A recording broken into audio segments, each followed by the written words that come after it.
What's goody to any and everybody who may be listening?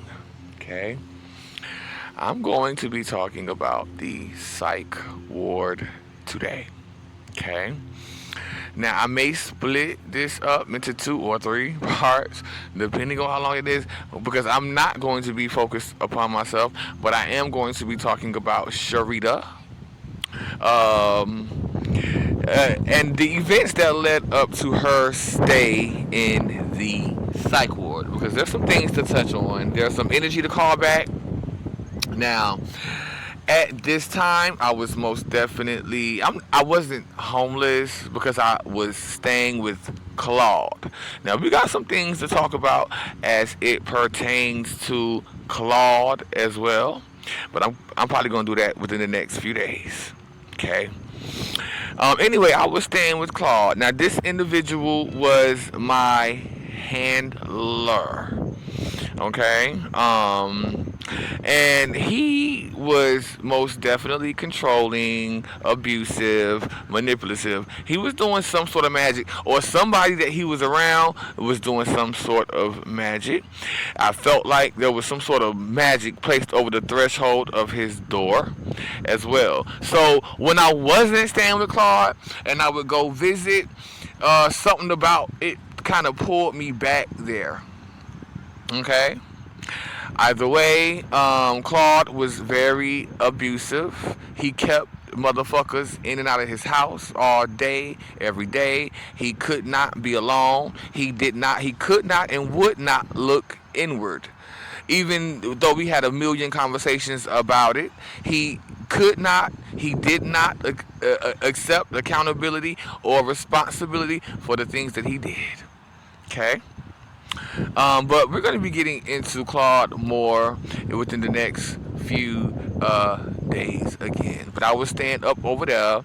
This was like torture. I was being sexually abused on almost a daily basis. I gotta tell you, I did not want this old man touching me at all. I could not stand him. This individual would wake me up in the middle of the night for sex. Matter of fact, I did not get any sleep because he kept me up, and he did it on purpose.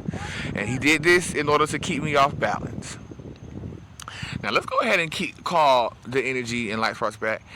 I decree and declare that any and all of my energy, like sparks and soul fragments that got caught up within Claude, that got lost, stolen, trapped within Claude, as a whole and in general, are released, removed, freed, and brought on back home to the mother, the father, and the child. I decree and declare that any and all of my energy, like sparks and soul fragments, they got caught up, lost, stolen, trapped within the midst of any of those demons that he kept in and out of his house, are released, removed, freed, and brought on back home to the Trinity, which is me.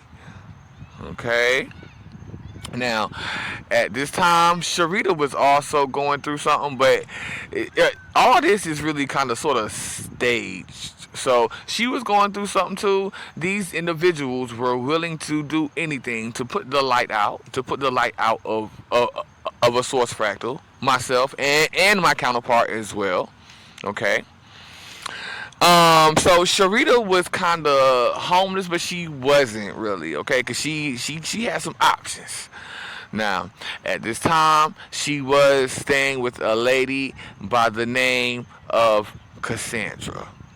Or we called her Sobe. We called her Sobe, and that's where Sharita was staying at.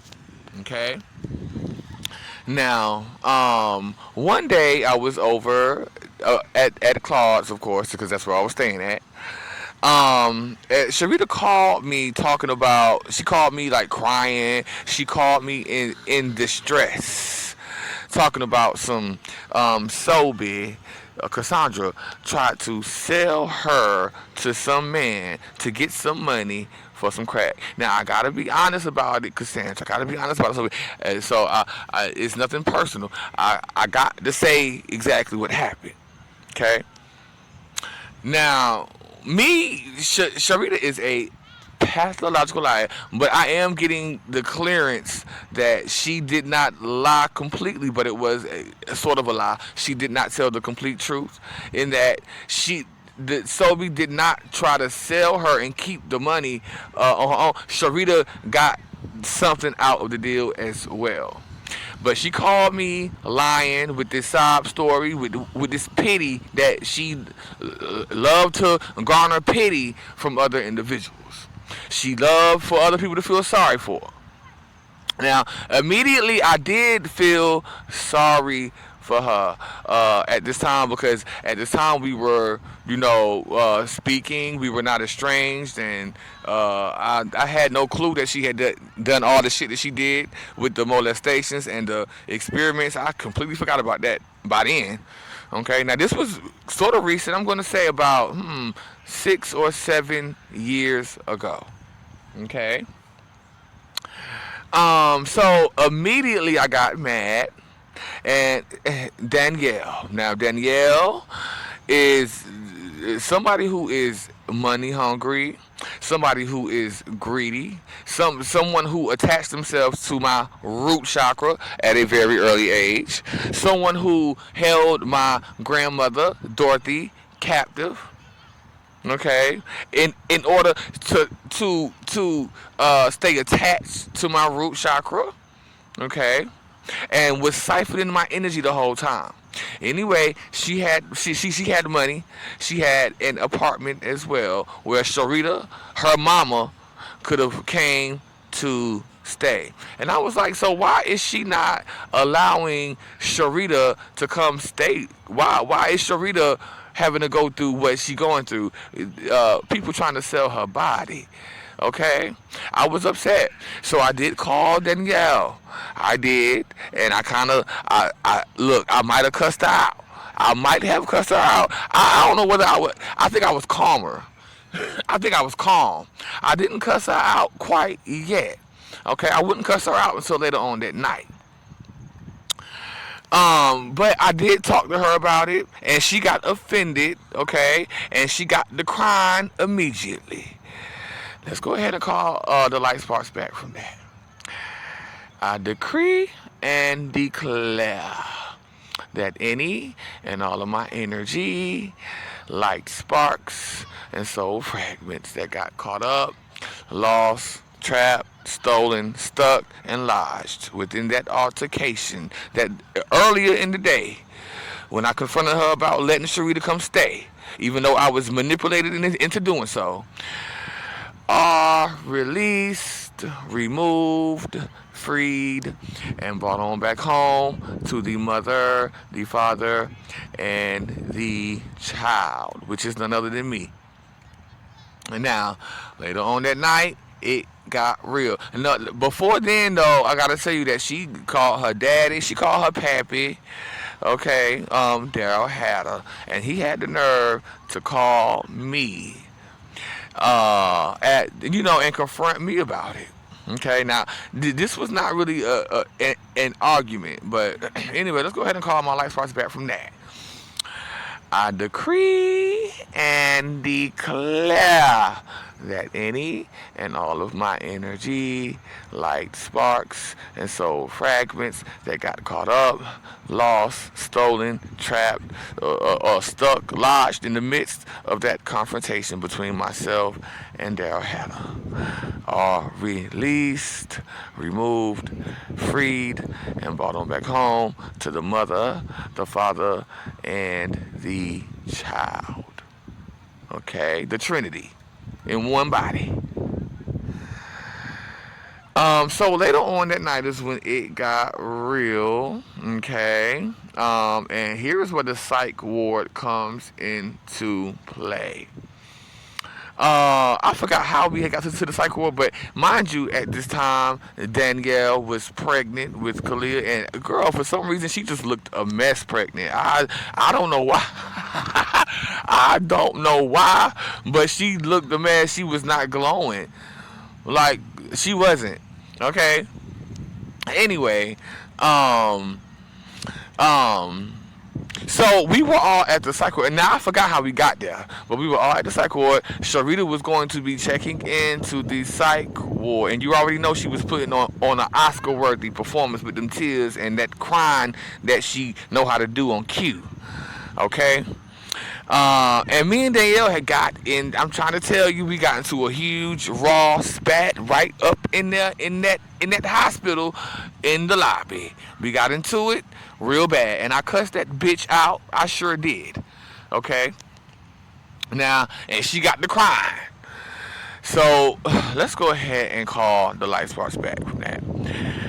I decree and declare that any and all of my energy, light sparks, and soul fragments that got caught up, lost, stolen, trapped, stuck, or lodged within that argument with Danielle, where she got the crying up in that hospital lobby, are released, removed, freed, and brought on back home to the mother, the father, and the child. Okay.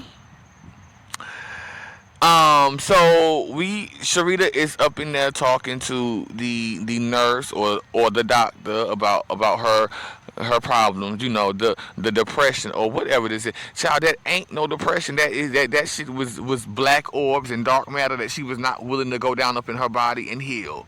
That's what that was with Sharita. Again, Sharita was also the type who did not. I said this before. She does not like to accept accountability. She does not like to go within. She does not. All she do is sit around and talk about people and lie. Okay. So let's go ahead and call the lights for that. And that's pretty much it. I needed to call my lights back from just that event as a whole. I decree and declare that any and all of my energy, like sparks and soul fragments that got caught up, lost, stolen, trapped, stuck, or lodged within that meeting there, or at when Sharita was up in there crying to the doctor, acting, are released, removed, freed, and brought on back home to the mother, the father, and the child. Okay. Now we got some more time, so I'm gonna keep going. Now let's get on to me and my case of the psych ward. Now I never really needed to go to the psych ward, but I gotta tell you, I was around there at Claude House, and he pressed one too many buttons. I gotta tell you how he would do things to make me mad on purpose. He would push my buttons on purpose just to get a reaction. Okay? This individual called himself trying to help me. This was not help. This was exploitation. Okay? So I had gotten sick of it. I had gotten tired of it. And I decided, I need a break. I gotta go. So I decided to go to the psych ward. I went up in there and I voluntarily checked myself into the ward. Okay? So let's go ahead and call our life prospect from that. I decree and declare that any and all of my energy, like sparks and soul fragments that got caught up, lost, stolen, trapped, stuck, or lodged within that initial stay at the psych ward due to the abuse of Claude are released, removed, freed, and brought on back home to the mother, the father, and the child. Okay?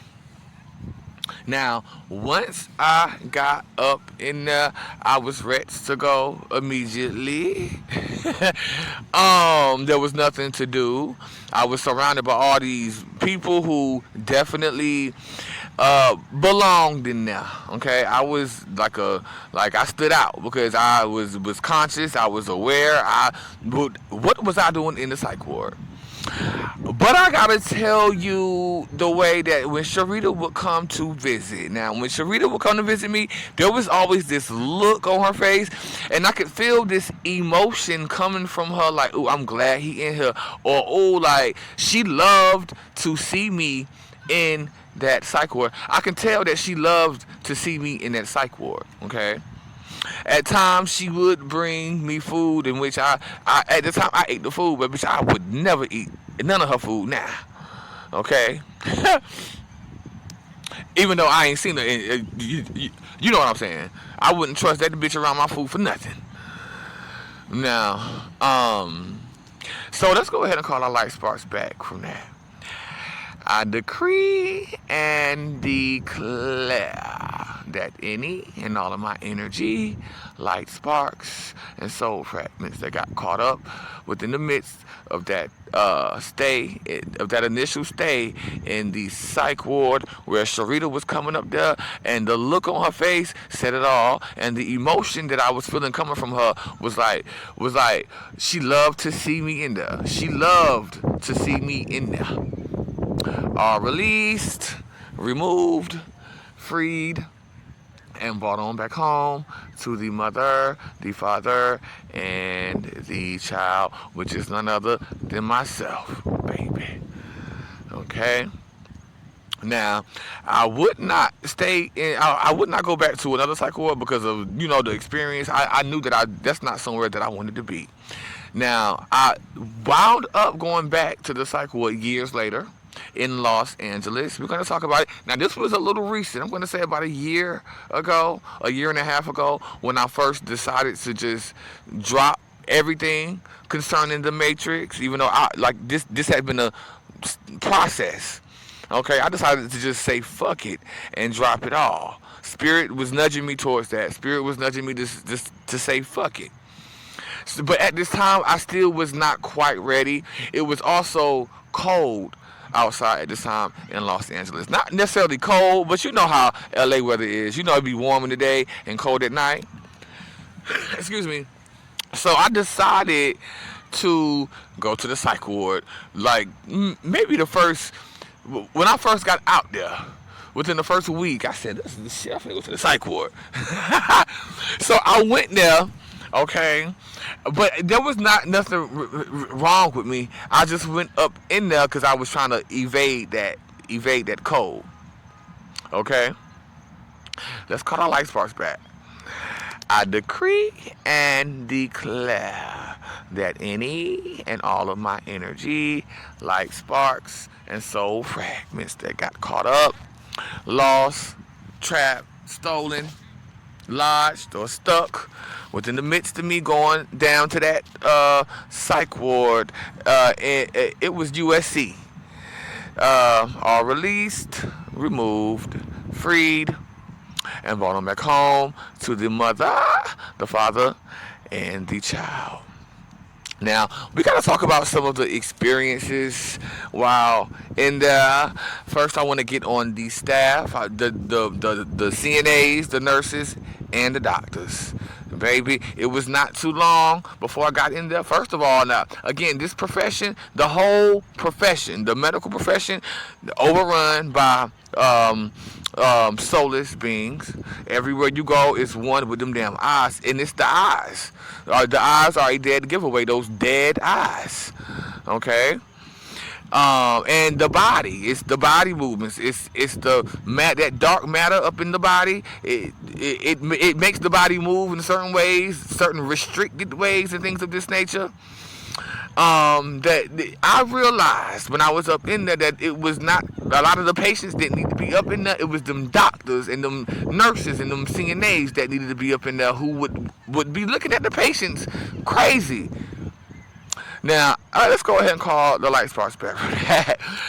I decree and declare that any and all of my energy, light, sparks, and soul fragments that got caught up, lost, trapped, stuck, or lodged within the experience itself of me seeing these doctors and nurses and knowing that were the ones who needed to be up in that psych ward themselves, are released, removed, freed, and brought them back home to the mother, the father, and the child. Okay? So, we also got to talk about how I got up in there. Okay? Now, of course, there was no access. I had no access to cigarettes. I had no access to marijuana, so I was not smoking for about 3 days. I gotta tell you about some of the dreams, not even the dreams, but as I was drifting off to sleep, I would be hearing these voices. Now, these were the same voices who were sort of like fucking with me once I first got out there into that wilderness experience. When I first got out there, these were the same voices that I was hearing when I would, be really tired. When I couldn't find a place to sleep, and I would be really tired, and I would sort of fall asleep anywhere, and hallucinate. Those were the same sort of voices that I was hearing. I also heard something about cigarettes. They was asking me something about how long has it been since you had a cigarette, and things of this nature. And I replied, none of your motherfucking business. Don't worry about it.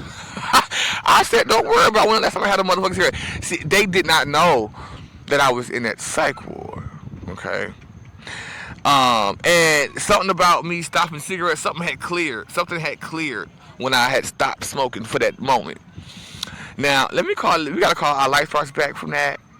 I decree and declare that any and all of my energy, light, sparks, and soul fragments that got caught up within the midst of, got caught up, lost, trapped, stolen, stuck, or lodged within the midst of that experience where I was hearing the voice, the same voices, and the voices sounded like it was on a walkie-talkie. It sounded military. Now, mind you, I also heard these voices back when I had went under that time. That first time when I went under, I was hearing them talk on the walkie-talkies. I decree and declare that any and all of my energy, light sparks, and soul fragments that got caught up, lost, stolen, trapped, stuck, lodged within any of those experiences from the time I went under and heard them on that walkie-talkie to the time that I was in that psych ward and heard them on the walkie-talkie, and are released, removed, freed, and brought on back home to the mother, the father, and the child. Okay? Now what else? Okay, well, so eventually I got tired. It's probably the fourth day. I got tired of being up in there. Also, one of the reasons that I was in there anyway is because it was raining like a motherfucker. Okay. Anyway, once that rain had pretty much died down, I was ready to go, and it was about 4 days later, so I checked out. However, I would come back because it had started back raining or something for the next few days, and that's that harp shit. Well, let's go ahead and I decree and declare that any and all of my energy, light, sparks, and soul fragments that got caught up, lost, stolen, trapped, stuck, or lodged within the midst of that harp technology where they doing whatever they doing with the weather are released, removed, freed, and brought on back home to the mother, the father, and the child. Okay. So I checked back in, but this time they were a little. It was different. Shall I say? This doctor tried to put me on some psychotic medication that I did not need. So me and this doctor got into it. I got into it with her, and I lit her up. I gotta go ahead and call my light sparks back from that. I decree and declare that any and all of my energy, light, sparks, and soul fragments that got caught up within that light when I lit that ass up, that doctor, that female doctor, I lit her up for trying to put me on that drug, on them drugs when I didn't. Clearly, I didn't need them. Okay, are released, removed, freed, and brought on back home to the mother, the father, and the child. Now, what this was, however, it was a spiritual attack. This was most definitely a spiritual attack because we got to talk about it. I agreed to take the drug. One of the nurses who was one of the ones who needed to be up in there. I allowed her to talk me into it because she was like, "Well, if you don't like it, you just stop taking it." Okay, so I agreed to take it just that one time. So I gotta tell you about this motherfucking nurse who came up in there while I was asleep looking a mess. She looked scary. This bitch, she was real thick. She had a mask on her face. All I could see was them motherfucking eyelashes on her face. It made me think of a spider. When I saw her with them eyelashes, it looked like spider legs. It put me in the mind of a Black Widow, spider legs. I automatically thought that. Now, I took that medicine that she gave me. I shouldn't have took it, but when I took that medicine, I'm trying to tell you how that medicine had my motherfucking stomach hurting all night and all day and the next day. Now, this was like a cramping feeling. Okay, there was something about that nurse that came with it, and I hadn't ever seen her before. Okay, and also she had a nasty attitude, but it was those lashes. It was the lashes. Now let's go ahead and call our life sparks back. I decree and declare that any and all of my energy, like sparks and soul fragments that got caught up, lost, stolen, trapped, or lodged within the midst of that nurse herself and that body orbed up, are released, removed, freed, and brought on back home to the mother, the father, and the child. I decree and declare that any and all of my energy, light, sparks, and soul fragments that got caught up within the midst of them lashes, because that was the only thing I saw. It had to have been something in them lashes. All released, removed, freed, and brought them back home to the mother, the father, and the child. I decree and declare that any and all of my energy, light, sparks, and soul fragments that got caught up within the midst of that medication that I took that day, and the feeling of my stomach, which was wrought with pain, are released, removed, freed, and brought on back home to the mother, the father, and the child. Now, this was most definitely a spiritual attack. My stomach should not have been hurting after taking that medication that I took. And that was it for the psych wards. Thank you. Bye-bye.